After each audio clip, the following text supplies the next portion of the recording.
Hey there gamers, welcome back to the Board Game Co channel, and today we have a preview of Dragoon Empire. It's Professor Meg here, and today we have a preview of Dragoon Empire. This is a current crowdfunding game, so you can check out the link down below to see everything that they have planned. Thank you to the publisher for sponsoring this video, and with that, this is also a prototype copy that I have in front of me. So before we dive into anything, everything that you see here is all rules, components, things like that, subject to change. But with that, I do highly suggest checking out their page. That way you can see all of the final things that they are intending for the game. Now, Dragoon Empire is going to be a game for 1 to 5 players where you're playing competitively, where you are vying over these different areas on the map, trying to gain different points, both for attacking people, playing cards, attacking the dragon, and performing different actions. All of these players are going to be trying to hit 25 points, and the first player to do so is going to be the one to win the game. Now, in front of me, you can see what is currently set up as a 4 or 5 player game. There are 4 different heroes that you are able to choose from, but there's also a dragon character that is always in play. The players are able to fight with, and if you do have a 5th player, that player is able to run the dragon character themselves. Now, that being said, you can see a lot of things are color-coded in this game.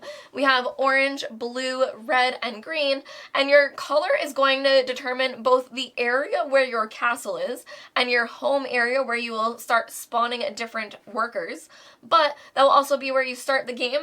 It will also be the different dice that you roll, and it will also be the things that you put on your different miniatures to signify that those are workers for your side. Because you do have your hero miniature, each of the sides have a hero, but then on top of that you have different miniatures that everyone is able to gain. You are able to have a worker, and then workers are also able to turn into either knights or archers. Now, your heroes are also going to be very important throughout the game. If they die, you lose and you're out, but they're also able to soak damage with other miniatures on their spot when that area is attacked, so they are also able to take damage to hopefully keep others alive. They're also the only ones that are able to do certain actions, such as at the market, you're able to draw an ability from these bags, which we'll get into this a bit later in the preview, but your hero is the only one that's able to do it, so moving your hero around the board and having a lot of flexibility there can be very important. Now, as I said, players are trying to reach 25 points to be able to win the game. The first player to do so will immediately win the game, so it is absolutely a race in this game as to what is going to do that the fastest for you. Now, on your player board here, you have a sheet that shows you a lot of the different ways that you are able to gain points, such as the hits that you do during battle. If you're able to kill a Drago, you're able to get 6 points, which is really amazing, or you are able to just capture a dragon for 3. Different things will award you points, but another thing that will award you points are the cards that you are going to be playing from your hand.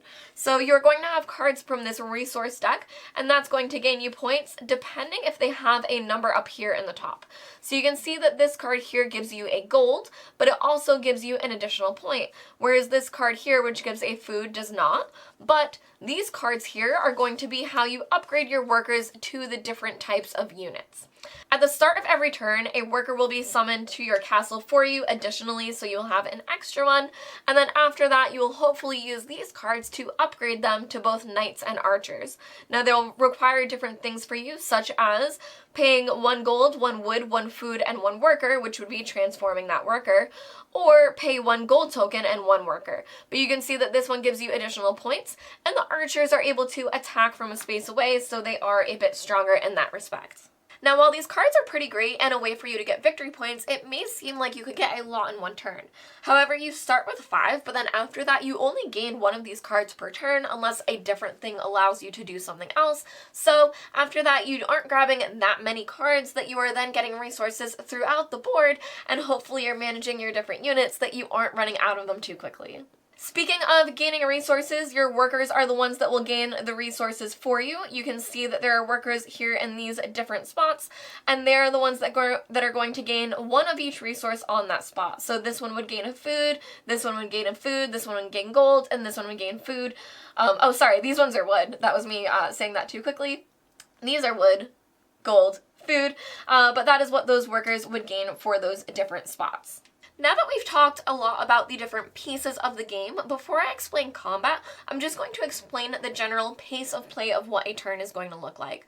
So each player is going to have 3 actions on their turn, but their turn is going to be broken out into 3 different phases, which is going to gain them a lot of stuff, hopefully, as well. So To start off their turn, they will draw one of the resource cards. As I said, you will only be drawing one going forward. And then after that, you will start with a worker where your castle is. So you'll be able to gain an additional worker to your castle every turn after that. And then you would gain resources for your workers that are in areas that provide resources. Now after that, players can upgrade the different abilities on their boards. There are dice for them to be able to unlock where you can upgrade and then hopefully upgrade your hero ability. Other things you are able to do is play cards from your hand and trigger different abilities, such as the ones that you will store that you draw from the market. Alright, and now on to phase 2, when players are able to perform those 3 actions. The first one you're able to do is move, and it costs you 1 action to move 1 unit, 1 space. Now you can see that spaces are connected with different pathways, so you are able to cross through those, but 1 movement would cost you 1, and another movement would cost you an additional action. Another thing that you're able to do is attack either the dragons or another player. Now to be able to do so, most units need to be within the same spot. Both the knights and the heroes need to be in the same spot as the miniatures, whereas your archers are able to attack from 1 space away. So for example, if there was an archer over here, then this hero would be able to enter into this area and this archer would be able to attack with them. Now that wouldn't be great because there are a ton of red units over there, but that is how that would happen for them. Now, the dragons are just like another player. They each have 6 health, and you will have a different number depending on the number of players. So if you have 1 to 2 players, you would only play with 1 Drago, and if you have 3 or 4 players, you would play with a second one, and they will all have a turn after the players have a turn. So they're going to play dragon cards, which I'll show you after this, after all the phases are shown, but they will also have a turn, so that's a reason why you may want to be attacking them. Now, during their turn, they also summon additional units, so you will have other units to fight off that are from the dragon team, and that's another reason why you might want to take them out, because the sooner you kill the dragon, the sooner you are stopping them from summoning their friends. Now, once per turn during this phase, players are also able to spend an action to gain an ability from the market. So to be able to do so, they have to have control of the market, meaning that they are the only one there. You are able to have other units from your team. However, if there is any other teams that are on that spot, you no longer have control of it.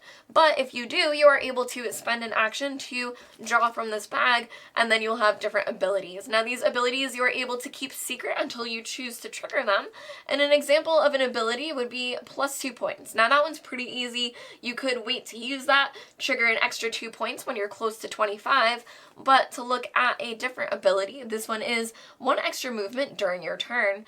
So that could also be very strong and sneaky for you to be able to reach and attack someone.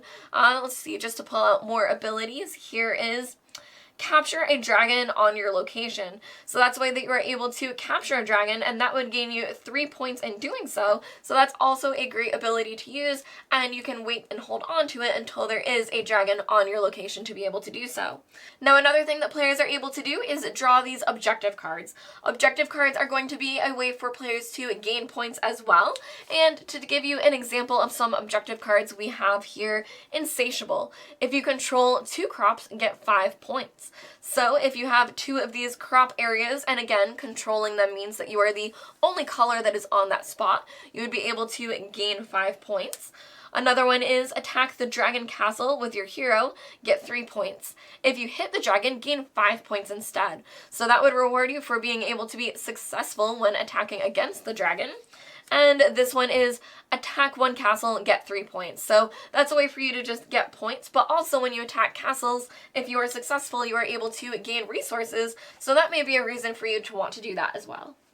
Now, each hero also comes with these hero power dice, and they have different abilities on them. Some of them are gaining points, some of them are healing, some of them are gaining different things, but you need to unlock it. So you can spend an action once per turn to roll this and then get the benefit, but you aren't able to do so until you first unlock the hero dice. Finally, during the 3rd phase, when players end their turn, they're just going to, again, perform any upgrades, abilities, or play cards from their hand that they want to do so before ending their turn, and then they must add all points. So any points that they could possibly have, they do have to add up here to the scoreboard, besides things like those abilities that they would be able to hold on to until they want to trigger them. Now at the end of all the players' turns, as I said, is the dragon turn, and that's when the dragon's going to do different things. The dragon is also able to gain points, and they're also rushing toward 25, so be careful because they are trying to take you out. Now an example of a dragon card would be Soldier Dragon.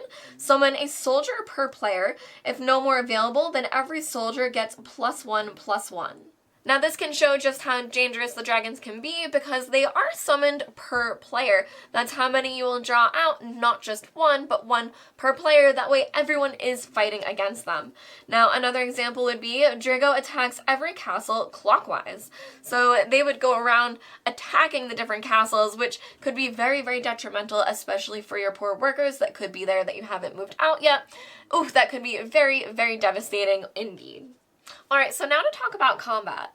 During combat, all of the units are represented by different dice. So your hero die is going to be represented by a d6, and then you have these translucent d6s that are going to represent both your archers and your knights when you're entering battle. Now, your workers are able to be in battle, but only defensively, meaning that if someone moved in to attack your poor workers, they are able to do so, and you would roll a white die for them. Now, for them, that means that they have defense. They're able to hopefully move out if they're able to roll high enough, but they aren't able to attack or anything like that. All of the attacking is going to come from your other units. Now, as I mentioned, archers are able to attack from one space away, which is really great, and then after that, all of the dice are going to be tallied from highest to lowest. Now, there is a bit of rules on which dice are compared against each other. For example, heroes are tallied up against other heroes. However, if a hero is in a battle with non-heroes, then you just go from highest to lowest. If that sounds confusing, I do highly suggest checking out a playthrough on the channel that will be done in the future. You should see that soon, but there will be a playthrough for you to see exactly what combat looks like in many different kinds of situations. That way you can see exactly what gameplay looks like. One other thing to note is that the dragon does attack for much more, frankly. So they are rolling higher dice, such as a d12, a d8, and then their lowest units are rolling d6s, which is comparable to your lowest units. So they are very, very strong and scary, and so that's why players may also be working together toward taking them out before then looking toward attacking each other, because you definitely want to stop the dragons from being able to reach the 25 points. One of the most engaging things about Dragoon Empire is that you are going to be able to have multiple paths to victory. There are points everywhere, which means that everyone is working toward them, and it makes it an absolute race because you're trying to get points in any way you can, but you are able to get points in almost any way you can. You're working toward the different objectives, which can give you a lot of flexibility, especially as you draw more. You can start working toward the ones that you need to do, but you can also even play cards that will get you points. But more than that, players are going to be using their different resources to upgrade all of their different abilities, because then they get very cool and powerful, and then you're doing a whole lot of damage and getting a lot of points. Knocking out those dragons also makes you a lot ahead of other players because it gives you 6 points, so that's a very, very strong way to get ahead. But honestly, the best way to get ahead is to just knock out the other heroes, take them down to 0 health, and then you don't have to worry about them at all. This has been a preview of Dragoon Empire. I've been Professor Meg. You can check out the crowdfunding link down below to see everything that they have planned, and as I said, there will be a gameplay on the channel, so be sure to check that out. I'll see you all next time. Bye!